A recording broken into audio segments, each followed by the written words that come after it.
আমার প্রিয় সম্মানিত মুসলমান মা এবং ভাই বোনেরা, আল্লাহ তাআলা আদম আলাইহিস সালামকে দুনিয়ার বুকে সৃষ্টি করেছেন। ওই আদম আলাইহিস সালামের কাছ থেকেই আমরা এই দুনিয়ার বুকে আসতে পেরেছি। কথা বলেন ঠিক কিনা? আল্লাহ তাআলা যদি আদম আলাইহিস সালামকে সৃষ্টি না করতেন, আল্লাহ তাআলা যদি আদম আলাইহিস সালামকে সৃষ্টি না করতেন, আমরা এই দুনিয়ার বুকে আসতে পারতাম না। কথা বলেন ঠিক কিনা? আল্লাহ তাআলা আদম আলাইহিস সালামকে সৃষ্টি করলেন। যেই আল্লাহ তাআলা যদি আজ আমাকে আপনাকে রহমত না দিতেন, আজ আমরা এই দুনিয়ার বুকে আসতে পারতাম না। কথা বলেন ঠিক কিনা? আল্লাহ তাআলা ফেরেশতাদের ডাক দিয়ে প্রশ্ন করে বললেন, রে ফেরেশতারা,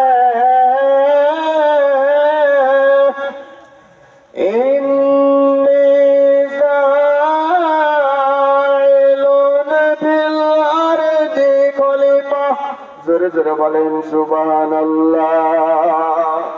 আল্লাহ তাআলা মানব জাতিকে ফেরেশতাদের ডাক দিয়ে প্রশ্ন করে বললেন, ফেরেশতাগণ, এই দুনিয়ার বুকে আমি মানব জাতি সৃষ্টি করতে চাই। এই কথার পরিপ্রেক্ষিতে ফেরেশতাগণ আল্লাহর কাছে আরজ করলেন, আল্লাহ, এই দুনিয়ার বুকে আপনি যে মানব জাতি সৃষ্টি করতে চান, যারা আপনার কথা শুনবে না, আপনার কথা মানবে না, আপনার কোনো অনুগতই করবে না, এই দুনিয়ার বুকে আপনি যদি মানব জাতি সৃষ্টি করতে চান, তারা দুনিয়ার বুকে মারামারি করবে, তারা দুনিয়ার বুকে হানাহানি করবে, তারা দুনিয়ার বুকে আপনার কোনো অনুগতই করবে না। এই কারণে দুনিয়ার বুকে মানব জাতি সৃষ্টি করার দরকার নাই। এই কথার পরিপ্রেক্ষিতে আল্লাহ তাআলা ফেরেশতাদের ডাক দিয়ে প্রশ্ন করে বললেন, না ফেরেশতারা,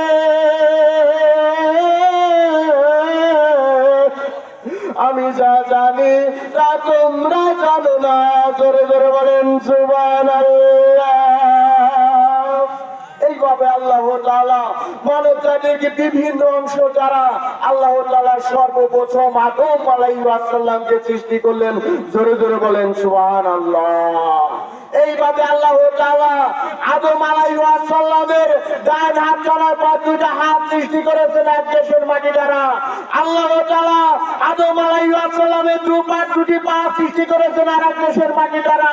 আল্লাহ তাআলা এইভাবে মানব জাতির বিভিন্ন স্থানের মাটি দ্বারা আল্লাহ তাআলা আদম আলাইহিস সালামকে সৃষ্টি করেছেন। জোরে জোরে বলেন সুবহানাল্লাহ।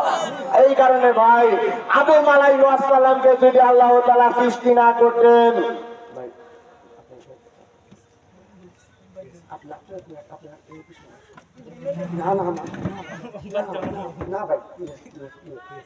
আল্লাহ তাআলা আদম আলাইহিস সালামকে যদি সৃষ্টি না করতেন, আল্লাহ তাআলা যদি আদম আলাইহিস সালামকে সৃষ্টি না করতেন, এই দুনিয়ার বুকে আমরা আসতে পারতাম না। কথা বলেন ঠিক কিনা? এই আল্লাহ তাআলা বিশেষ করে আল্লাহ তাআলা ফেরেশতাদের ডাক দিয়ে প্রশ্ন করে বললেন, এইভাবে আমি দুনিয়ার বুকে মানব জাতি সৃষ্টি করতে চাই। এইভাবে আল্লাহ তাআলা যখন ফেরেশতাদের মাধ্যমে আল্লাহ তাআলা সর্বপ্রথম আদম আলাইহিস সালামকে সৃষ্টি করলেন, ওই আদম আলাইহিস সালামের কাছ থেকে আজ আমরা এই দুনিয়ার বুকে আসতে পেরেছি। আল্লাহ তাআলা যদি আদম আলাইহিস সালামকে সৃষ্টি না করতেন, তাহলে কি আমরা এই দুনিয়ার বুকে আসতে পারতাম? বলেন, আল্লাহ তাআলা যদি আদম আলাইহিস সালামকে যদি সৃষ্টি না করতেন, এই দুনিয়ার বুকে আমার আপনার আসার কোনো ক্ষমতা ছিল না। এইভাবে বহুকাল চলে যাবার পর আল্লাহ তাআলা আদম আলাইহিস সালামকে সৃষ্টি করলেন। এইভাবে আদম আলাইহিস সালামকে যখন একটা রূহটা দিয়ে দিলেন, এবার আদম আলাইহিস সালাম ধীরে ধীরে ধীরে ধীরে বড় হওয়া শুরু করতে লাগে। এইভাবে বহুকাল চলে যাবার পর ফেরেশতাগণ জান্নাতের ভিতর হইতে বিভিন্ন ফলমূল শাকসবজি খাওয়া দাওয়া আদম আলাইহিস সালামকে দেওয়া শুরু করলেন। আদম আলাইহিস সালাম ধীরে ধীরে খাওয়া শুরু করতে লাগলেন। এইভাবে ধীরে ধীরে ধীরে ধীরে আদম আলাইহিস সালাম বড় শুরু করতে লাগলেন। এইভাবে বহুকাল চলে যাবার পর আদম আলাইহিস সালামকে জান্নাতের ভিতর গমন করলেন। জোরে জোরে বলেন সুবহানাল্লাহ। এইভাবে আল্লাহ তাআলা আদম আলাইহিস সালামকে জান্নাতের ভিতর দান করলেন। এইভাবে বহুকাল চলে যাবার পর আদম আলাইহিস সালাম ধীরে ধীরে আফসোস করা শুরু করতে লাগলেন। আপনি যদি কোনো ঘর বাড়িতে যদি একা একা থাকেন, আপনার অবশ্যই আফসোস লাগবে। কথা বলেন ঠিক কিনা? আপনি যদি একটানা কোনো ঘর বাড়িতে একটানা যদি থাকেন, একা একা যদি থাকেন, আপনার আস্তে আস্তে আপনার আফসোস করা শুরু হবে। এইভাবে আল্লাহ তাআলা যখন আদম আলাইহিস সালামকে জান্নাতের ভিতর দান করলেন, আদম আলাইহিস সালাম আস্তে আস্তে আফসোস করা শুরু করলেন। এইভাবে আল্লাহ তাআলা আদম আলাইহিস সালামের সমস্যাটা বুঝতে পারলেন। এইভাবে বহুকাল চলে যাবার পর আল্লাহ তাআলা আদম আলাইহিস সালামের বাম পাথর হইতে একজন স্ত্রী লোক সৃষ্টি করলেন, আর তার নাম রাখলেন মা হাওয়া। জোরে জোরে বলেন সুবহানাল্লাহ। এইভাবে আল্লাহ তাআলা যখন মা হাওয়াকে সৃষ্টি করলেন, এবার ফেরেশতাদের মাধ্যমে আল্লাহ তাআলা আদম আলাইহিস সালাম এবং মা হাওয়ার মাঝে দুজনের মাঝে বিবাহ দিয়ে দিলেন। জোরে জোরে বলেন সুবহানাল্লাহ। এবার কি করলেন আল্লাহ তাআলা আদম আলাইহিস সালাম এবং মা হাওয়াকে চিরস্থায়ী জান্নাতের ভিতর দান করলেন। জোরে জোরে বলেন সুবহানাল্লাহ। এবার আল্লাহ তাআলা আদম আলাইহিস সালাম এবং মা হাওয়াকে চিরস্থায়ী জান্নাতের ভিতর দান করলেন এবং আল্লাহ তাআলা আদম আলাইহিস সালাম এবং মা হাওয়াকে প্রশ্ন করে বললেন, খবরদার ওই কখনো গন্ধক ফলের কাছে যেও না। যদি গন্ধক ফলের কাছে যাও তবেই তোমাদের জান্নাতের পোশাক খুলে রাখা হবে। আদম আলাইহিস সালাম এবং মা হাওয়া ওই ইবলিস শয়তানের প্রলোভনে পড়ে আল্লাহ তাআলা আদম আলাইহিস সালাম এবং মা হাওয়াকে জান্নাতের পোশাকখানা খুলে রাখলেন। কথা বলেন ঠিক কিনা? এইভাবে আদম আলাইহিস সালাম এবং মা হাওয়া আল্লাহর কাছে ভুলটা বুঝতে পারলেন। এবার আল্লাহর কাছে মা আদম আলাইহিস সালাম এবং মা হাওয়া আল্লাহর কাছে আরজ করলেন, আল্লাহ রব্বানা যালামনা আনফুসানা ওয়া ইল্লাম তাগফির লানা ওয়া তারহামনা লানাকুনান্না মিনাল খাসিরিন। এবার আল্লাহ তাআলার কাছে আদম আলাইহিস সালাম এবং মা হাওয়া মুনাজাতের মাধ্যমে আল্লাহর কাছে আরজ করলেন। এবার আল্লাহর কাছে আরজ করলেন, আল্লাহ আমরা আমাদের আত্মার উপর বড়ই জুলুম করেছি। আপনি যদি আমাদেরকে মাফ না করেন, দুনিয়ার বুকে মাফ করার কেউ থাকবে না। আদম আলাইহিস সালাম এবং মা হাওয়া ওই গন্ধক ফলের কারণে আল্লাহ তাআলা পুনরায় জান্নাত থেকে বের করে দিলেন এবং আল্লাহর কাছে পুনরায় মুনাজাতের মাধ্যমে আল্লাহর কাছে চাইলেন। আল্লাহ তাআলা আবার আদম আলাইহিস সালামকে চিরস্থায়ী জান্নাতের ভিতর দান করলেন। জোরে জোরে বলেন সুবহানাল্লাহ। আদম আলাইহিস সালাম এবং মা হাওয়ার ইবলিস শয়তানের প্রলোভনে পড়ে যখন আল্লাহর কাছে চাইলেন, আল্লাহ তাআলা তাকে মাফ করে দিলেন। এই কারণে চাওয়ার মতো চাইতে হবে কার কাছে? আল্লাহর কাছে। চাওয়ার মতো চাইতে হবে কার কাছে? আল্লাহর কাছে। আল্লাহ ব্যতীত অন্য কারো কাছে চাওয়া যাবে? মানবের চিরশত্রু হলো শয়তান। মানবের চিরশত্রু কি? মানবের চিরশত্রু হলো শয়তান। ওই শয়তান কিন্তু মানব জাতির ভালো চায় না। কথা বলেন ঠিক কিনা? মানব জাতির ভালো চায় না। ইবলিস শয়তান মানব জাতিকে অলওয়েজ ধোঁকা দিতে থাকে। কথা বলেন ঠিক কিনা? আদম জাতিকে কিভাবে জাহান্নামের দিকে নেওয়া যায়, আদম জাতিকে কিভাবে ধোঁকা দেওয়া যায়, ওই আদম জাতিকে কিভাবে জান্নাত থেকে বের করা যায়, ওই আদম জাতিকে কিভাবে বেনামাজি বানানো যায়, ওই আদম জাতিকে কিভাবে বিভিন্ন সুদখোর বানানো যায়, ঘুষখোর বানানো যায়, ওই আদম জাতিকে কিভাবে কোরআন বিরোধী করানো যায়, ওই আদম জাতিকে কিভাবে জাহান্নামের দিকে নেওয়া যায়, বিভিন্ন শয়তানি কুমন্ত্রণা আদম আলাইহিস সালাম মানব জাতিকে দিতে থাকে। কথা বলেন ঠিক কিনা? ওই আদম আলাইহিস সালাম কিন্তু ওই ইবলিস শয়তান কিন্তু কারো ভালো চায় না। আমরা যদি ওই ইবলিস শয়তান থেকে যদি মুক্তি পেতে চাই, আমাদেরকে সর্ব অবস্থায় কোরআন অনুযায়ী আমল করতে হবে। কথা বলেন ঠিক কিনা? হাদিস শরীফে বর্ণিত আছে, যেইখানে কোরআনের আলোচনা করা হয় সেইখানে আল্লাহর রহমতের ফেরেশতার আগমন হয়। জোরে জোরে বলেন সুবহানাল্লাহ। যেইখানে কোরআনের আলোচনা করা হয় সেইখানে আল্লাহর রহমতের ফেরেশতার আগমন হয়। আর যেইখানে গান বাজনার অনুষ্ঠানের আয়োজন হয় সেইখানে বিভিন্ন ইবলিস শয়তানি ফেরেশতা এসে আমার আপনার চার পাশে বিভিন্ন ইবলিস শয়তান ফেরেশতা এসে হাজির হয়। আজকে আমরা সেই কোরআনের মাহফিলে উপস্থিত হয়েছি। কথা বলেন ঠিক কিনা? আজকে আমরা সেই কোরআনের মাহফিলে উপস্থিত হয়েছি। আল্লাহ তাআলা আজকে আমার আপনার জীবনের শেষ মাহফিলও করতে পারতেন না ভাই? যেই আল্লাহ তাআলা আজকে আমাকে আপনাকে রহমত দান করেছেন, নিয়ামত দান করেছেন, সেই মহান আল্লাহ তাআলার কাছে আমরা আবারও শুকরিয়া আদায় করে নেই। সবাই জোরে জোরে বলে আলহামদুলিল্লাহ। একটু জিকির করে লা ইলাহা ইল্লাল্লাহ, ইলাহা ইল্লাল্লাহ। সবাই আগে বসে, আগে বসে। 10 মিনিট কথা ছিল তো, একটা বিশেষ করে বিশ্বনবী রাসূল লা ইলাহা ইল্লাল্লাহ, লা ইলাহা ইল্লাল্লাহ, লা ইলাহা ইল্লাল্লাহ মুহাম্মাদুর রাসূলুল্লাহ। সবাই জোরে জোরে বলে সাল্লাল্লাহু আলাইহি ওয়াসাল্লাম। আমার প্রিয় সম্মানিত মুসলমান মা এবং ভাই বোনেরা, আল্লাহ তাআলা সূরা আল ইমরানের 185 নম্বর আয়াতে ঘোষণা করিয়া দিলেন, কুল্লু নাফসিন যায়িকাতুল মউত। প্রত্যেক জিন এবং মানব জাতিকে একদিন না একদিন ওই কঠিন মৃত্যুর স্বাদ গ্রহণ করতেই হবে। প্রত্যেক জিন এবং মানব জাতিকে একদিন না একদিন ওই কঠিন মৃত্যুর স্বাদ গ্রহণ করতেই হবে। কথা বলেন ঠিক কিনা? আমার প্রিয় সম্মানিত মুসলমান মা এবং ভাই বোনেরা, এই মৃত্যুর হাত থেকে বাঁচার জন্য কত বিজ্ঞানী কত ভাবে পরীক্ষা করেছে। এই মৃত্যুর হাত থেকে রক্ষা করার জন্য কত বিজ্ঞানী কত ভাবে চেষ্টা করেছে, কিন্তু এই মৃত্যুর হাত থেকে আজ পর্যন্ত কোনো বিজ্ঞানী রক্ষা পেতে পারে না।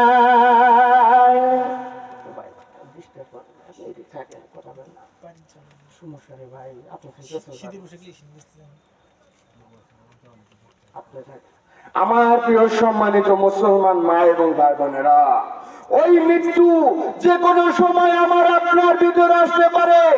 এই পৃথিবী হইতে অনেক বিজ্ঞানী চলে গেছে, অনেক লাট সাহেব চলে গেছে, অনেক এমপি মন্ত্রী চলে গেছে, অনেক কোটিপতি চলে গেছে, কত বিজ্ঞানী কত ভাবে চলে গেছে, কিন্তু আজ পর্যন্ত কোন বিজ্ঞানী মৃত্যু চিকিৎসাটা আজ পর্যন্ত বের করতে পারে নাই। কথা বলেন ঠিক কিনা? কত বিজ্ঞানী কত ভাবে চেষ্টা করেছে এই মৃত্যুর হাত থেকে রক্ষা পাওয়ার জন্য, কত বিজ্ঞানী কত কোটিপতি মানবের দেহ কেটে কত ভাবে চিন্তা করেছে, কিন্তু আজ পর্যন্ত এই মৃত্যু চিকিৎসা দুনিয়ার বুকে কেউ বের করতে পারে না। এই কথা বলেন ঠিক কিনা? ভবিষ্যতে বের করতে পারবে না। মৃত্যুর চিকিৎসা একমাত্র আল্লাহর হাতে। কার হাতে? মৃত্যুর চিকিৎসা হলো একমাত্র আল্লাহর হাতে। আল্লাহ মানব জাতিকে ঘোষণা করিয়া দিলেন, যখন মানুষের মৃত্যুর সময় উপস্থিত হয়ে যাবে, আমি আজরাইল আলাইহিস সালামকে ঘোষণা করিয়া দিলাম, যাও যাও যাও ওই ওই বান্দার মৃত্যুটা অতি সহজে নিয়ে আসবা। জোরে জোরে বলেন সুবহানাল্লাহ। এইভাবে আল্লাহ তাআলা মৃত্যুকে সৃষ্টি করলেন। এইভাবে মৃত্যুকে সৃষ্টি করার 1 নয় 2 নয় 70,000 শৃঙ্খলের ভিতর আল্লাহ তাআলা মৃত্যুকে সৃষ্টি করলেন। এইভাবে এক একটি শৃঙ্খল হইতে এক একটি শৃঙ্খলের দূরত্ব, একটি দ্রুতগামী ঘোড়া যখন একটা দেশ থেকে আর এক দেশে যদি হাজার হাজার দেশ পাড়ি দিয়ে যদি চলে যায়, এক শৃঙ্খল হইতে আর এক শৃঙ্খলের দূরত্ব সমান হবে না। এইভাবে আল্লাহ তাআলা 1 নয় 2 নয় 70,000 শৃঙ্খল আবদ্ধ করে আল্লাহ তাআলা এই মৃত্যুকে সৃষ্টি করলেন। জোরে জোরে বলেন সুবহানাল্লাহ। এইভাবে বহুকাল চলে যাবার পর আল্লাহ তাআলা এই মৃত্যুকে হযরত আজরাইল আলাইহিস সালামের হাতে তুলে দিয়ে দিলেন। জোরে জোরে বলেন সুবহানাল্লাহ। এইভাবে বহুকাল চলে যাবার পর আল্লাহ তাআলা এই মৃত্যুকে হযরত আজরাইল আলাইহিস সালামের হাতে তুলে দিয়ে দিলেন। এবার আল্লাহ তাআলা আজরাইল আলাইহিস সালামের এই কথা বলার পর আজরাইল আলাইহিস সালাম আল্লাহর কাছে আরজ করলেন, আল্লাহ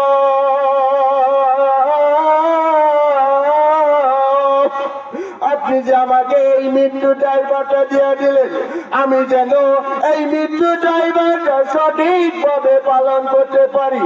এবার আজরাইল আলাইহিস সালাম আল্লাহর কাছে আরজ করলেন, আল্লাহ আপনি যে আমাকে মৃত্যু ড্রাইভারটা দিয়ে দিলেন, আমি কি এই ড্রাইভারটা সঠিকভাবে পালন করতে পারবো? এই কথা বলার পরিপ্রেক্ষিতে আল্লাহ তাআলা আজরাইল আলাইহিস সালামকে ঘোষণা করে দিলেন, ও আজরাইল যাও যাও যাও, এই মৃত্যু ড্রাইভারটা আমি তোমার হাতে তুলে দিয়ে দিলাম। এবার আজরাইল আলাইহিস সালাম আল্লাহর কাছে আরজ করলেন, আল্লাহ আপনি আমাকে এই দায়িত্বটা অনুমতি দিয়ে দেন। এবার আল্লাহ তাআলা আজরাইল আলাইহিস সালামকে অনুমতি দিয়ে দিলেন। জোরে জোরে বলেন সুবহানাল্লাহ। এবার আল্লাহ তাআলা যখন আজরাইল আলাইহিস সালামকে অনুমতি দিয়ে দিলেন, এবার আজরাইল আলাইহিস সালাম প্রত্যেক মানব জাতিকে বলতে থাকে, আমি আজরাইল, আমি কোন ছোট মানি না, আমি কোন বড় মানি না, আমি কোন লাট সাহেব মানি না, আমি কোন এমপি মানি না, আমি কোন কোটিপতি মানি না, আমি কোন চেয়ারম্যান মানি না, আমি কোন মেম্বার মানি না, আমি মানি একমাত্র কোরআনের ঈমান এবং আমলে। জোরে জোরে বলেন সুবহানাল্লাহ। আমি মানি একমাত্র কোরআনের ঈমান এবং আমল। এই কোরআনের ঈমান এবং আমল যার ভিতর থাকবে, আজরাইল আলাইহিস সালাম তার জানটা অত্যন্ত সহজভাবে নিয়ে নেবেন। জোরে জোরে বলেন সুবহানাল্লাহ। আর এই কোরআনের ঈমান এবং আমল যার ভিতর থাকবে না, যার ভিতর আল্লাহর ভয় থাকবে না, যার ভিতর নবীর সুন্নাত থাকবে না, যার ভিতর কোরআন অনুযায়ী আমল থাকবে না, যার ভিতর নামাজ থাকবে না, যার ভিতর রোজা থাকবে না, সারাটা জীবন কোরআনের বিপক্ষে চলেছে, সারাটা জীবন বেঈমান হয়ে চলেছে, আজরাইল আলাইহিস সালাম ওই সমস্ত ব্যক্তির মৃত্যুটা অত্যন্ত আযাব গজবের মাধ্যমে কষ্টভাবে ওই ব্যক্তির মৃত্যুটা নিয়ে যাবেন। কথা বলেন কে কিনা?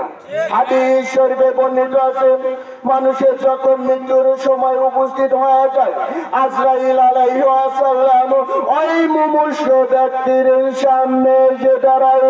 জোরে জোরে বলেন সুবহানাল্লাহ।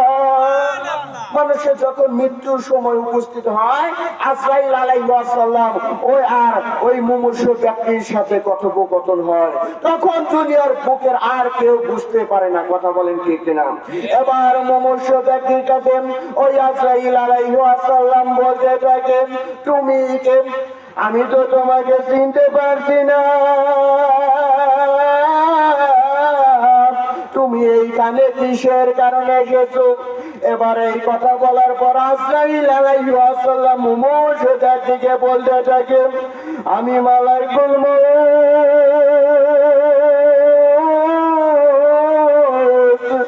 আজ আমি তোমার জানটা কবজ কবজ করতে নিয়ে গেছি। এই কথা বলার পরিপ্রেক্ষিতে ফেরেশতা আল্লাহ মুমূর্ষুকে বলতে থাকে, আমি তো তোমাকে চিনতে পারছি না। এবার আজরাইল আলাইহিস সালাম মুমূর্ষুকে বলতে থাকে, আমি দুনিয়ার বুকে তোমার দাদা দাদি নানা নানি আত্মীয় স্বজন যত ধরনের পাড়া প্রতিবেশী ছিল, আমি আজরাইল আলাইহিস সালাম সমস্ত মানব জাতিকে আমি আজরাইল আলাইহিস সালাম ওই সমস্ত ব্যক্তি জান কবজটা আমি করেছি। এইভাবে বহুকাল চলে যাবার পর ওই মুমূর্ষু ব্যক্তি বলতে থাকে, তুমি কি আমার ওই বাবা মায়ের জানটা কবজ করেছিলে? এবার আজরাইল আলাইহিস সালাম মানব জাতিকে ঘোষণা করে দিলেন, হ্যাঁ, দুনিয়ার বুকে যে তোমার দাদা দাদি নানা নানি মা বাবা একমাত্র আমি নিয়েছিলাম। এবার মুমূর্ষু ব্যক্তিটা বলতে থাকে, আজ আমার জীবনের শেষ দিন। কথা বলেন ঠিক কিনা? এই দুনিয়ার বুকে আমি আর কোনোদিনও আসতে পারবো না রে বাজার। এই দুনিয়ার বুকে আমি আর কোনোদিনও আসতে পারবো না। এইভাবে আজরাইল আলাইহিস সালাম যখন আমার আপনার ভিতর চলে আসবে রে বাজান, এইভাবে আজরাইল আলাইহিস সালাম যখন আমার আপনার ভিতর চলে আসবে, এই দুনিয়ার বুকের উপর হইতে আমাকে সবাইকে কবর যাত্রীর বাসিন্দা হওয়া লাগবে। হাদিস শরীফে বর্ণিত আছে, মানুষের যখন মৃত্যুর সময় উপস্থিত হয়, মানুষের যখন মৃত্যুর সময় উপস্থিত হয়, ওই আজরাইল আলাইহিস সালাম মানব জাতিকে বলতে থাকে, আমি কোনো ছোট মানি না, আমি কোনো বড় মানি না, আমি কোনো লাট সাহেব মানি না, আমি কোনো এমপি কোটিপতি মানি না। কথা বলেন ঠিক কিনা? আপনি যদি দুনিয়ার বুকে কোনো অন্যায় কাজ করেন, এই দুনিয়া জগৎ হইতে আপনি আরেক দেশে পালিয়ে বেড়াইতে পারেন, এই দুনিয়া হইতে আপনি আরেক দেশে পালিয়ে বেড়াইতে পারেন। কথা বলেন ঠিক কিনা? দুনিয়ার বুকে আপনি কোনো অন্যায় কাজ করেছেন, দুনিয়ার বুকে আপনি কোনো অন্যায় কাজ করেছেন, মানুষকে হত্যা করেছেন, পুলিশ আপনাকে খুঁজতেছে, লোকজন আপনাকে খুঁজতেছে, আপনি এই দেশ থেকে ভারতে না হয় লন্ডন রাজশাহী যত ধরনের দেশ বলে আপনি পালিয়ে বেড়াইতে পারেন। কিন্তু আজরাইল আলাইহিস সালাম মানব জাতিকে বলতে থাকে, তুমি যদি হাজার হাজার দেশ পাড়ি দিয়েও যদি চলে যাও, তুমি যদি 7 সমুদ্রের নিচেও যদি পাড়ি ডুবিয়ে থাকো, আমি আজরাইল আলাইহিস সালাম তোমার আমার কাছ থেকে কেউ রেহাই পেতে পারবে না। কথা বলেন ঠিক কিনা? আজরাইল আলাইহিস সালামের কাছ থেকে যদি রেহাই পাওয়া যেত, ওই আজরাইল আলাইহিস সালাম কোনো ঘুষ খায় না। কথা বলেন ঠিক কিনা? দুনিয়ার বুকে আপনার লক্ষ লক্ষ টাকা থাকতে পারে, দুনিয়ার বুকে আপনার কোটি কোটি টাকা ব্যাংক ব্যালেন্স থাকতে পারে, টাকা দিয়ে আপনি বড় বড় নেতা হইতে পারেন, টাকা দিয়ে আপনি বড় বড় কর্মী হইতে পারেন, টাকা দিয়ে আপনি চাকরি পাইতে পারেন, টাকা দিয়ে আপনি ঘুষ দিয়ে বিভিন্ন ভাবে মানুষের উপর থাকতে পারেন। কিন্তু আজরাইল আলাইহিস সালাম যখন আমার আপনার ভিতর আসবে, ওই আজরাইল আলাইহিস সালাম কিন্তু ঘুষ খায় না। দুনিয়ার বুকে আপনি টাকা দিয়ে কত কিছু করতে পারেন, ঘুষ দিয়ে যদি আজরাইল আলাইহিস সালামকে বলা যেত, ও আজরাইল, আমি তোমাকে 10 লক্ষ টাকা দিলাম, তার বিনিময়ে তুমি যদি আমাকে 10টা বছর এই দুনিয়ার বুকে বেঁচে রাখতা, ইস, আমি বড়ই খুশি হয়ে যাইতাম। কথা বলেন ঠিক কিনা? টাকা দিয়ে ঘুষ দিয়ে আপনি চাকরি পাইতে পারেন, ঘুষ দিয়ে আপনি বড় বড় নেতা হইতে পারেন, ঘুষ দিয়ে আপনি বড় বড় এমপি মন্ত্রী হইতে পারেন, কিন্তু ঘুষ দিয়ে আপনি কখনো আজরাইল আলাইহিস সালামের কাছ থেকে 1 সেকেন্ডের জন্য রেহাই পেতে পারেন না। এই কারণে ভাই, আমাদের সবাইকে কবর জগতের প্রিপারেশনটা নেওয়া দরকার আছে কি নাই? কবর জগতের প্রিপারেশনটা নেওয়ার দরকার আছে কি নাই? হাদিস শরীফে বর্ণিত আছে, এই কবর জগতের প্রিপারেশন যার ভিতরে থাকবে, আমি আজরাইল আলাইহিস সালাম মৃত্যুটা তার জন্য অত্যন্ত সহজ হয়ে যাব। জোরে জোরে বলেন সুবহানাল্লাহ।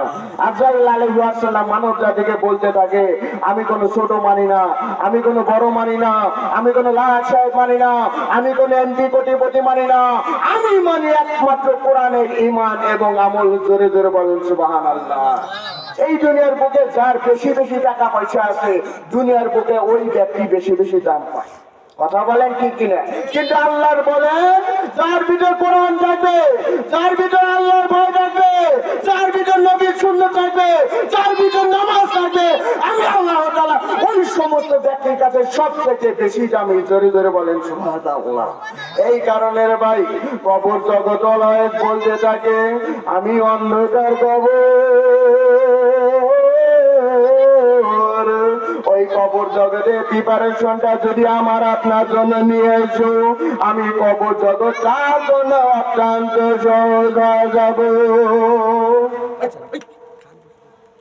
কবর জগৎ বলতে থাকেন যে এই কবরের ভিতর আলো বাতাসের কোনো ব্যবস্থা থাকবে না রে বাজান, যে এই কবরের ভিতর ন্যাপ কাটা তোষক বালিশের কোনো ব্যবস্থা থাকবে না রে বাজান, যে এই কবরের ভিতর কোনো ঘর থাকবে, দরজা থাকবে না, মানুষ থাকবে, তার কোনো কথাই থাকবে না। জায়গাটির নাম হলো কবর।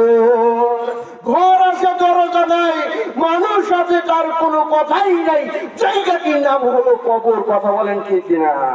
ওই কবরের ভিতর আলো বাতাসের কোনো ব্যবস্থা থাকবে না রে বাগান। এই দুনিয়ার বুকে শীতকালে আমরা কত ধরনের জামা কাপড় ব্যবহার করি, শোয়ার জন্য কত ধরনের ল্যাপ কাটা তোষক ব্যবহার করি, কিন্তু কবরের ভিতর ল্যাপ কাটা তোষকের কোনো ব্যবস্থা থাকবে না। ওই কবরের ভিতর জানালা দরজার কোনো ব্যবস্থা থাকবে না। শুধু আমার একা নিঠুর দেহ হলে ওই কবরের জগতের প্রিপারেশনটা আমাকে আপনাকে নিতে হবে। কথা বলেন ঠিক কিনা? এই কারণে ভাই আমি আপনাদের সবাইকে দাওয়াত দিয়ে যাই, ও যুবক ভাইদের উদ্যোগের সভা, আমি যুবক ভাইদেরকে দাওয়াত করে বলতে চাই, আজ থেকে আপনারা নামাজ পড়া শুরু করেন, আজ থেকে কোরআন পড়া শুরু করেন, কোরআনের উপর বেশি বেশি আমল করার চেষ্টা করেন। আল্লাহ তাআলা যখন যুবক ভাইদেরকে প্রশ্ন করে বলবেন, ও যুবক, আমি যে তোমাকে যৌবন কালটা দান করেছিলাম, এই যৌবন কালটা তুমি কোন কাজে ব্যয় করেছো? কথা বলেন ঠিক কিনা? ও যুবক, আমি যে তোমাকে যৌবন কালে হায়াতটা দান করেছিলাম, এই যৌবন কালটা তুমি কোন কাজে ব্যয় করেছো? আমি যে তোমাকে যৌবন কালে বিভিন্ন সুযোগ সম্পত্তি দান করেছিলাম, টাকা পয়সা দান করেছিলাম, এই সম্পত্তি তুমি কোন কাজে ব্যয় করেছো? আমি যে তোমাকে সময় দান করেছিলাম, বয়স দান করেছিলাম, তোমাকে 60-70 বছর বানাইছিলাম, এই যৌবন কালটা তুমি কোন কাজে ব্যয় করেছো? কথা বলেন ঠিক কিনা? যুবক, তুমি ইউটিউবের ভিতর ঘন্টার পর ঘন্টা সময় দিতে পারো রে যুবক। যুবক, তুমি টিকটকের ভিতর ঘন্টার পর ঘন্টা সময় দিতে পারো রে যুবক। যুবক, তুমি ইন্টারনেটের ভিতর ঘন্টার পর ঘন্টা সময় দিতে পারো। যুবক, তুমি ফেসবুকের ভিতর ঘন্টার পর ঘন্টা সময় দিতে পারো, কিন্তু মসজিদের মাইকে যখন এলান হয়ে যায়, মসজিদের মাইকে যখন মুয়াজ্জিন সাহেব আল্লাহু আকবার বলে, আশহাদু আল্লা ইলাহা ইল্লাল্লাহ, হাইয়া আলাস সালাহ, হাইয়া আলাল ফালাহ বলে, মসজিদের মাইকে যখন মুয়াজ্জিন সাহেব নামাজের জন্য যখন তোমাকে দাওয়াত দেয়, তখন আর তোমার নামাজের কোনো খবর থাকে না। এ কেমন যুবক তুমি? কথা বলেন ঠিক কিনা? আল্লাহ তাআলা যখন যুবক ব্যক্তিদেরকে প্রশ্ন করে বলবে, যুবক, তুমি যদি যুবক কালটা যৌবন কালটা যদি তুমি সঠিক কাজে লাগাও, এই যৌবন কালটাকে তুমি সঠিক কাজে যদি লাগাও, আমি তোমার এই যৌবন কালটাকে 1 নয় 2 নয় 70 ডবল সব বেশি বাড়িয়ে দেব। জোরে জোরে বলেন সুবহানাল্লাহ। বিশ্ব নবী, মায়ের নবী জনাবে মুহাম্মদ রাসূলুল্লাহ সাল্লাল্লাহু আলাইহি ওয়াসাল্লাম ফরমান, যে সমস্ত যুবক কালটাকে সঠিক কাজে লাগায়, যুবক বয়সে যারা বেশি বেশি নামাজ পড়বে, যুবক বয়সে যারা বেশি বেশি কোরআনকে মহব্বত করবে, যুবক বয়সে যারা আল্লাহর সাথে মহব্বত করবে, আল্লাহ তাআলা ওই সমস্ত যুবকদেরকে কাল কিয়ামতের ময়দানে আরশের ছায়ার তলে জায়গা দান করবেন। জোরে জোরে বলেন সুবহানাল্লাহ। বুখারী শরীফের 660 নম্বর হাদিসে বিশ্ব নবী মায়ের নবী জনাবে মুহাম্মদ রাসূলুল্লাহ সাল্লাল্লাহু আলাইহি ওয়াসাল্লাম ফরমান, যে সমস্ত যুবক যুবতীকে সঠিক কাজে লাগাবে, কোরআন অনুযায়ী আমল করবে, নামাজ পড়বে, সেই যুবককে আল্লাহ তাআলা কাল কিয়ামতের ময়দানে 7 শ্রেণীর ব্যক্তিদের ভিতর আরো সেই ছায়ার তলে জায়গা দান করবেন। জোরে জোরে বলেন সুবহানাল্লাহ। যুবক, তুমি যেমন যুবককালে পাপ আমল করতে ভালোবাসো, আল্লাহ তাআলা বলেন আমি যুবককে ক্ষমা করতেও ভালোবাসি। জোরে জোরে বলেন সুবহানাল্লাহ। আল্লাহ তাআলা বলেন আমি সর্বপ্রথম শিশুকালে যখন বাচ্চা গ্রহণ করে আমি তাকে দুর্বল করে বানাই, এরপর যুবকটা যখন যুবক হয় আমি যুবকটাকে সঠিক সব শক্তিশালী বানাই, এরপর যুবকটা যখন বৃদ্ধ হয়ে যায় আবারও আমি তাকে দুর্বল করে ফেলি। কথা বলেন ঠিক কিনা? যেই যুবক সারাটা জীবন কোরআনের সাথে মহব্বত করবে, আল্লাহ তাআলার আদেশে যারা সারাটা জীবন নামাজ পড়বে, আমি আল্লাহ তাআলা ওই সমস্ত যুবকদেরকে আরো শেষ ছায়ার তলে জায়গা দান করব। জোরে জোরে বলেন সুবহানাল্লাহ। যুবক যদি বুঝতো, যুবক যদি বুঝতো যুবক বয়সে কোরআন পড়ার কি মূল্য, যুবক কখনো কোরআন ছাড়তো না। যুবক যদি বুঝতো যুবক বয়সে আল্লাহর কাছে নামাজ পড়ার কি মূল্য, যুবক কখনো নামাজ ছাড়তো না। যুবক যদি বুঝতো যুবক বয়সে সিজদা দেওয়ার কি মূল্য, যুবক কখনো আল্লাহকে ছাড়তো না।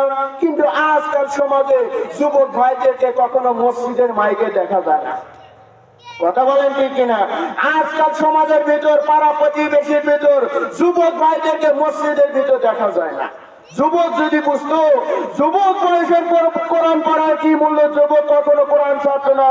যুবক যদি বুঝতো যুবক বয়সে আল্লাহর কাছে সিজদা দেওয়ার কি মূল্য, যুবক কখনো নামাজ ছাড়তো না। যুবক যদি বুঝতো যুবক বয়সে আল্লাহ ধ্যানে থাকার কি মূল্য, যুবক কখনো আল্লাহকে ছাড়তো না। কথা বলেন ঠিক কিনা?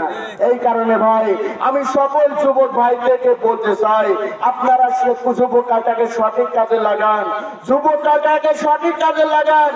যুবক কালকে আল্লাহ তাআলা যদি আপনাকে দুনিয়া যুগে নেওয়া যান তাহলে ভাই আপনার কোন আমলের হিসাব থাকবে না।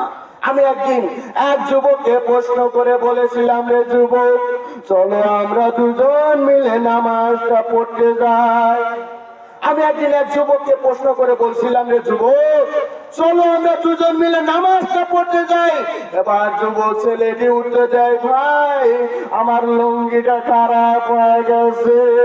নাউজুবিল্লাহ বলেন। আবার একদিন এক যুবককে প্রশ্ন করে বলছিলাম, রে যুবক তোমার যে লুঙ্গিটা খারাপ হয়েছে, তোমার যে কাপড়টা নাপাক হয়েছে, তোমার ইচ্ছাকৃত কারণে হয়েছে।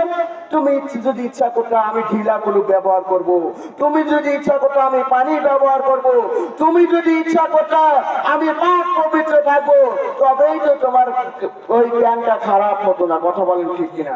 আমি আরেকদিন এক যুবককে প্রশ্ন করে বলছিলাম, রে যুবক চলো আমরা দুজন মিলে নামাজটা পড়তে যাই। এবার যুবক ছেলেটি উত্তর দেয়, ভাই আমি বুড়া হই নাই, এখনই নামাজ পড়বো। আমি ওই যুবক ছেলেটিকে প্রশ্ন করতে বললাম, রে যুবক এই মুহূর্তে যদি আজরাইল আলাইহিস সালাম তোমার ভিতর আছেন, এই মুহূর্তে আজরাইল আলাইহিস সালাম মালাকুল মউত যদি তোমার ভিতর আছে, তুমি আল্লাহর কাছে কি জবাবদিহি করবা? এই কারণে আল্লাহ তাআলা যুবকদেরকে প্রশ্ন করে বলবেন, যুবক তুমি এই যুবকালটা যৌবনকালটা তুমি কোন কাজে ব্যয় করেছো? আল্লাহ তাআলা যদি দেখেন তোমার কাগজে কলমের সাথে তোমার নামাজের খবর নাই, তোমার কোরআনের খবর নাই, তোমার আল্লাহ ওয়ালার কোনো খবর নাই, সারাটা জীবন তুমি ঘুষ খেয়েছো, তুমি বেঈমান অবস্থায় মরেছো, তোমার নামাজের কোনো খবর নাই, সারাটা জীবন কোরআন বিরুদ্ধে আমল করেছো, সারাটা জীবন নবী সুন্নতের উপর আমল করো নাই, যার কারণে মৃত্যুর পূর্ব মুহূর্তে আযাব গজবের ফেরেশতা এসে আমার আপনার রূহটা নিয়ে যাবে। কথা বলেন ঠিক কিনা? এই কারণে রে ভাই আমি সকল যুবক ভাইদেরকে বলতে চাই, যৌবনটা সঠিক কাজে লাগা। হাদিস শরীফে বর্ণিত আছে বিশ্ব নবী মায়ের নবী জনাবে মুহাম্মদ রাসূলুল্লাহ সাল্লাল্লাহু আলাইহি ওয়াসাল্লাম হুজুরের ইন্তেকালের পূর্ব মুহূর্তে হযরত আজরাইল আলাইহিস সালাম জান কবজ করার জন্য অনুমতি প্রার্থনা করিলেন। জোরে জোরে বলেন সুবহানাল্লাহ। এবার বিশ্ব নবী মার নবী জনাবে মুহাম্মদ রাসূলুল্লাহ সাল্লাল্লাহু আলাইহি ওয়াসাল্লাম সমস্ত সাহাবাদেরকে পরামর্শ দিয়ে দিলেন এবং মা ফাতেমা রাদিয়াল্লাহু তাআলা আনহাকে সান্ত্বনা দিয়ে দিলেন। এবার বিশ্ব নবী মায়ের নবী জনাবে মুহাম্মদ রাসূলুল্লাহ সাল্লাল্লাহু আলাইহি ওয়াসাল্লাম আজরাইল আলাইহিস সালামকে ঘোষণা করে দিলেন, ও আজরাইল, এবার তুমি তোমার কার্য সম্পাদন করুন। এই কথা বলার পরিপ্রেক্ষিতে আজরাইল আলাইহিস সালাম বিশ্ব নবী মার নবীর ডান হাতখানা যখন বুকের উপর স্থাপন করিলেন, এবার আজরাইল আলাইহিস সালাম বিশ্ব নবী মার নবীর যখন ডান হাতখানা যখন বুকের উপর স্থাপন করিলেন, এবার বিশ্ব নবী মায়ের নবী আজরাইল আলাইহিস সালামের কাছে আরজ করলেন, যে মালাকুল মউত, আমার মনে হচ্ছে উহুদ পরিমাণ পাহাড় চাপা নিয়ে তুমি আমার বুকের উপর স্থাপন করেছো। এই কথা বলার পরিপ্রেক্ষিতে আজরাইল আলাইহিস সালাম বিশ্ব নবী মায়ের নবীর কাছে আরজ করলেন, হুজুর, আমি তো আপনার জানতে অত্যন্ত ঈশানের সাথে পড়েছি, এমন ঈশানের সাথে আমি দুনিয়ার বুকে আর কারো জান কবজ করি নাই। এবার বিশ্ব নবী মার নবী আরজ করলেন, ও আজরাইল, এই সহজভাবে যেভাবে আমার জানটা কবজ করেছো, এই আমার পাপী উম্মতেরা এই মৃত্যুর যন্ত্রণা সহ্য করতে পারবে না। এত সুন্দর ভাবে তুমি যে আমার জানটা কবজ করেছো, আমার পাপী উম্মতেরা এই মৃত্যুর যন্ত্রণা সহ্য করতে পারবে না। এই কথা বলার পরিপ্রেক্ষিতে বিশ্ব নবী মায়ের নবীর কাছে আজরাইল আলাইহিস সালাম আরজ করলেন, হুজুর, আমি আপনাকে প্রতিশ্রুতি দিয়ে দিলাম, আপনার যে সমস্ত উম্মতেরা প্রত্যেক ফরজ নামাজ পড়া আয়াতুল কুরসি পাঠ করিবে, আমি ওই সমস্ত বান্দাদের মৃত্যুটা অত্যন্ত সহজ হয়ে যাবে। জোরে জোরে বলেন সুবহানাল্লাহ। আপনার যে সমস্ত উম্মতেরা মৃত্যুর পূর্ববর্তী প্রত্যেক ফরজ নামাজ পর আয়াতুল কুরসি পাঠ করিবে, আমি ওই সমস্ত বান্দাদের মৃত্যুটা অত্যন্ত সহজ হয়ে যাব। জোরে জোরে বলেন সুবহানাল্লাহ। এবার বিশ্ব নবী মায়ের নবী আজরাইল আলাইহিস সালামকে এই কথা বলার পর আজরাইল আলাইহিস সালাম মানব জাতিকে ঘোষণা করে দিলেন, যেই সকল উম্মতেরা যেই সকল বান্দারা প্রত্যেক ফরজ নামাজ পর আয়াতুল কুরসি পাঠ করিবে, আমি ওই সমস্ত বান্দাদের মৃত্যুটা এমন সহজ ভাবে নিয়ে নেব, যেমন একটি শিশু যখন মায়ের বুকে দুধ পান করতে করতে যখন মারা যায় তার যেমন বিন্দু পরিমাণে কষ্ট হয় না, তেমনি ভাবে ওই সমস্ত বান্দাদের মৃত্যুকে অত্যন্ত সহজ ভাবে নেব, যেই সমস্ত বান্দারা মায়ের পেটে দুধ পান করতে করতে যেমন মারা যায় তার যেমন কষ্ট হয় না, আমি ওই সমস্ত বান্দাদের মৃত্যুটা অত্যন্ত ইসলাম সহজ করে নেব। জোরে জোরে বলেন সুবহানাল্লাহ। এই কারণে ভাই হাদিস শরীফে বর্ণিত আছে, মৃত্যুর পূর্ব মুহূর্তে একদল নেককার ফেরেশতা আসবে আর একদল বদকার ফেরেশতা আসবে। এবার মুমূর্ষু ব্যক্তিটা যদি আল্লাহ ওয়ালা হয়, মুমূর্ষু ব্যক্তিটা যদি কোরআন ওয়ালা হয়, মুমূর্ষুর ব্যক্তিটার ভিতরে যদি আল্লাহর ভয় থাকে, তাহলে নেককার ফেরেশতা এসে আমার আপনার রূহটা নিয়ে যাবে। কথা বলেন ঠিক কিনা? আর আমার আপনার ভিতর যদি আল্লাহর ভয় না থাকে, আমার আপনার ভিতর যদি কোরআন না থাকে, আমার আপনার ভিতর যদি নবী সুন্নাত না থাকে, আমার আপনার ভিতর যদি নামাজ না থাকে, তাহলে বেঈমান ফেরেশতা এসে আমার আপনার রূহটা নিয়ে যাবে। মৃত্যুর পূর্ব মুহূর্তে একদল নেককার ফেরেশতা সে তাকে পরীক্ষা করে দেখে, দেখি ছেলেটা নেককার কিনা। ছেলে কি বদকার কিনা, নেককার ফেরেশতা যদি আসে, নেককার ফেরেশতা আমার আপনার রূহটা নিয়ে যাবে। আর ছেলেটা যদি ওই মুমূর্ষু ব্যক্তি যদি আল্লাহর ভয় না থাকে, কোরআন যদি না থাকে, বদকার ফেরেশতা এসে আমার আপনার রূহটা নিয়ে যাবে। কথা বলেন ঠিক কিনা? এই কারণে আমি আপনাদের সবাইকে দাওয়াত দিয়ে যাই, জীবন যদি দিতে হয় কোরআনের জন্য দেব, ভালোবাসা যদি দিতে হয় কোরআনের জন্য দেব। সারাটা জীবন কোরআনের সাথে আমাদেরকে মহব্বত করতে হবে। কথা বলেন ঠিক কিনা? সারাটা জীবন আল্লাহর সাথে মহব্বত করা লাগবে। সারাটা জীবন যদি কোরআনকে আমি আপনি মহব্বত করতে পারি, সারাটা জীবন যদি আমি আপনি যদি নামাজকে মহব্বত করতে পারি, নামাজ কোরআন আমার কবরের ভিতর সাক্ষী হবে। কবরের সাথী হবে নামাজ, কবরের সাথী হবে এই কোরআন। এই কারণে বন্ধু যদি বানাইতে হয় কোরআনকেই বন্ধু বানানো লাগবে। কথা বলেন ঠিক কিনা? বন্ধু যদি বানাইতে হয় কোরআনকেই বন্ধু বানানো লাগবে। দুনিয়ার কোন কোটিপতিকে বন্ধু বানানো যাবে না, দুনিয়ার কোন লাট সাহেবকে বন্ধু বানানো যাবে না, দুনিয়ার কোন এমপি মন্ত্রী পার্টি নেতা সাথী নেতা চেয়ারম্যান মেম্বারকে কখনো বন্ধু বানানো যাবে না। যেই বন্ধু আপনাকে শুধু দুনিয়ার বুকে সম্মান দেবে না, কবর জগতের সম্মান দেবে, সেই বন্ধুটির নাম হচ্ছে পবিত্র আল কোরআন। কথা বলেন ঠিক কিনা? এই কোরআনকে যদি আমি আপনি বন্ধু বানাতে পারি রে ভাই, কোরআনকে যদি আমি আপনি আমল করতে পারি, তাহলে আশা করা যায় আল্লাহ তাআলা শুধু দুনিয়ার বুকে সম্মান দান করবেন না, কবর জগতের সম্মান দান করবেন। জোরে জোরে বলেন সুবহানাল্লাহ। দুনিয়ার কোন বন্ধুই আপনাকে জান্নাতে বিন্দু জান্নাত দেখাইতে পারবে না, দুনিয়ার কোন বন্ধুই আপনাকে জান্নাত দেখাইতে পারবে না, দুনিয়ার কোন বন্ধুই আপনাকে সম্মান দিবে না, দুনিয়ার কোন বন্ধুই আপনার কোন কোটিপতি আপনাকে সম্মান দেবে না, দুনিয়ার কোন বন্ধুই কবরের ভিতর সম্মান পাবে না, দুনিয়ার হাজার বন্ধুর কোন বন্ধুই আপনি কবরের ভিতর কোন সম্মান পাবেন না। এই কারণে বন্ধু যদি বানাইতে হয় কোরআনকে বন্ধু বানানো লাগবে, বন্ধু যদি বানাইতে হয় নামাজকে বন্ধু বানানো লাগবে, বন্ধু যদি বানাইতে হয় আল্লাহ ওয়ালাদের বন্ধু বানাইতে হবে, বন্ধু যদি বানাইতে হয় আলেমদের বন্ধু বানাইতে হবে। কথা বলেন ঠিক কিনা? আল্লাহ তাআলা আমাকে আপনাকে কথাগুলোর উপর বুঝে শুনে আমল করার তৌফিক দান করেন। আপনারা সবাই আমার জন্য দোয়া করবেন, আমি যেন আপনাদের মাঝে কোরআন এবং হাদিসের আলোকে গুরুত্বপূর্ণ বয়ান আলোচনা পেশ করতে পারি ইনশাআল্লাহ। আল্লাহ তাআলা কথাগুলোর উপর বুঝে শুনে আমল করার তৌফিক দান করেন। ওয়া আখিরু দাওয়ানা আলহামদুলিল্লাহ। আসসালামু আলাইকুম ওয়া রাহমাতুল্লাহি ওয়া বারাকাতুহু।